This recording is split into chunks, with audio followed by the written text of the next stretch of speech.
नमस्कार, मी दिव्या. तरुण भारत संवादच्या आजच्या बातमीपत्रात आपलं स्वागत. सर्वप्रथम नजर टाकूया आजच्या टॉप 3 हेडलाईन्सवर.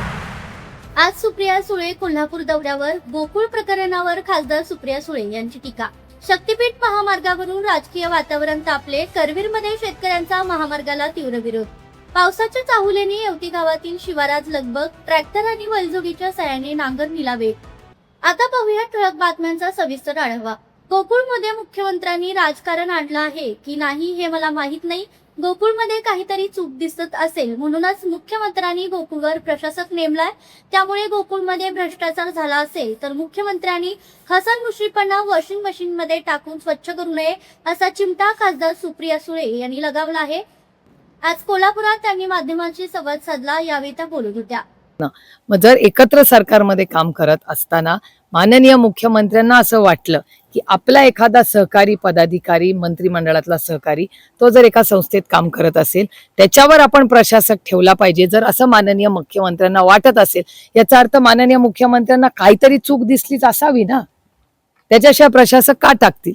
आणि याचं उत्तर आपल्याला मिळाली पाहिजेत. मग कोर्टात केस झाली, काय झालं, माझं म्हणणं आहे गोकुळ हा अतिशय चांगला ब्रँड आहे, तो जगला पाहिजे, टिकला पाहिजे. पण आमची एवढीच अपेक्षा आहे की मग जर काम चांगलं आहे तर माननीय मुख्यमंत्र्यांनी प्रशासक का आणला? माझ्यासारख्या व्यक्तीला असं वाटतं की दूध संघ हा जगला पाहिजे, टिकला पाहिजे. ही ह्या सशक्त लोकशाहीमध्ये सगळ्यांना काम करायचं आणि मन मोकळं करायचा अधिकार. कोल्हापुरात शक्तीपीठ महामार्गावरून शिवसेनेतच मतभेद उफाळून आले आहेत. करवीरमधून जाणाऱ्या शक्तीपीठ महामार्गाला आमदार चंद्रदीप नरके यांनी विरोध करत मुख्यमंत्री आणि उपमुख्यमंत्री यांना निवेदन दिलं होतं. यावर प्रतिक्रिया देताना आमदार राजेश क्षीरसागर यांनी नरके यांना खडेबोल सुनावले. विरोधकांची भाषा सत्ताधारी आमदारांनी करू नये, मुख्यमंत्री आणि उपमुख्यमंत्री अशी भाषा खपवून घेणार नाहीत असे क्षीरसागर यांनी स्पष्ट केलंय. त्यामुळे शक्तीपीठ महामार्गाच्या मुद्द्यावरून शिवसेनेतील अंतर्गत वाद चव्हाट्यावर आला आहे. विरोधकांचे बोल चंद्रदीप नरकेंनी बोलू नयेत. खरं म्हणजे त्यांच्या भागातील लोकांच्या भावना असतील.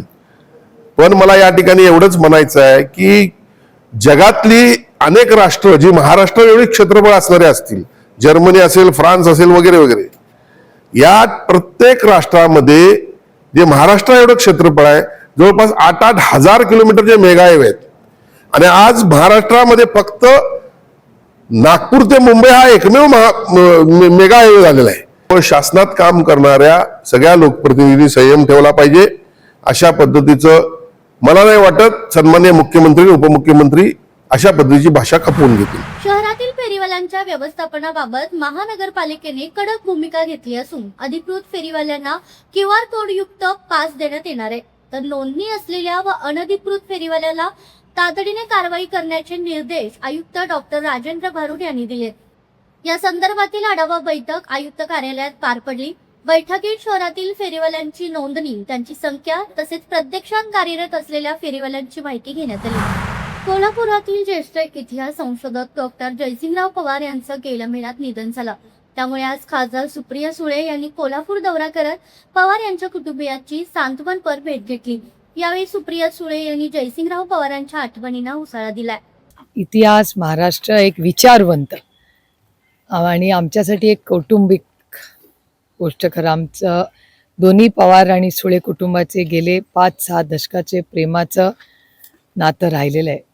आणि आज काका नाहीत, त्यामुळे ही आमच्यासाठी एक खूपच म्हणजे खूप जड अंतःकरणाने खरं तर आम्ही भेटलेलो आहोत. मंजुश्रीताई माझी बहीण पण आहे, मैत्रीण पण आहे. आणि गेले अनेक दशकं मी जेव्हा कोल्हापूरला येते त्यांच्या कुटुंबाला भेटते. जयसिंगराव पवार साहेब हे आम्हाला दोघींना मार्गदर्शन करायचे. आम्ही इतिहासावर, पुस्तकांवर इतिहास कसा लिहायचा असतो, त्याचा रिसर्च कसं करायचं असतं, ह्याच्यात आम्हाला ते मार्गदर्शन करत राहायचे. शक्तीपीठ महामार्गावरून मागील अनेक महिन्यांपासून वाद सुरू आहे. राज्यातील 12 जिल्ह्यांना जोडणारा हा महामार्ग वर्धा जिल्ह्यातील पवनार ते सिंधुदुर्ग जिल्ह्यातील पत्रादेवी दरम्यान उभारण्यात येणार आहे. या महामार्गासाठी सुपीक शेती, वनक्षेत्र, काही ऐतिहासिक व पर्यावरणदृष्ट्या संवेदनशील भाग बाधित होणार आहे. त्यामुळे पुन्हा एकदा शेतकरी आणि पर्यावरण प्रेमींमध्ये चिंतेचं वातावरण निर्माण झालंय. त्यामुळे आता पुन्हा एकदा विरोध वाढण्याची शक्यता आहे. महाराष्ट्र राज्य माध्यमिक आणि उच्च माध्यमिक शिक्षण मंडळाकडून घेण्यात आलेल्या इयत्ता 10वीचा निकाल आज जाहीर झाला. यंदा 92.0% निकाल लागला असून दरवर्षीप्रमाणे मुलींनीच बाजी मारली आहे. या निकालात कोकण विभाग अव्वल ठरला असून छत्रपती संभाजीनगर विभागाचा निकाल सर्वात कमी लागला. करवीर तालुक्यातील येवती गावात सध्या पावसाळ्याची चाहूल लागताच शिवारात एक वेगळीच लगबग पाहायला मिळते. खरीप हंगामातील प्रमुख पीक असलेला भात शेतीच्या पूर्वतयारीसाठी बळीराजा जोमाने कामाला लागलाय.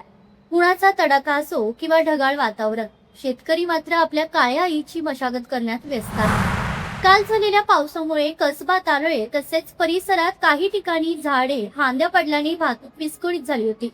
येथील दिनकर बावडेकर, गणपती बावडेकर, उमेश बावडेकर व शामराव सायकर यांच्या घरांवरील पत्रे जोरदार वादळी वारा व वळीव पावसाने छतासह उडून गेल्याने संबंधितांचे लाखो रुपयांचं नुकसान झालंय. तर या होत्या आजच्या जिल्हाभरातील ठळक घडामोडी. अशाच वेगवान आणि अचूक अपडेटसाठी पाहत रहा तरुण भारत संवाद कोल्हापूर. चॅनेलला सबस्क्राईब करा आणि बेल आयकॉन क्लिक करायला विसरू नका. पुन्हा भेटूया उद्याच्या बातमीपत्रात. तोपर्यंत नमस्कार.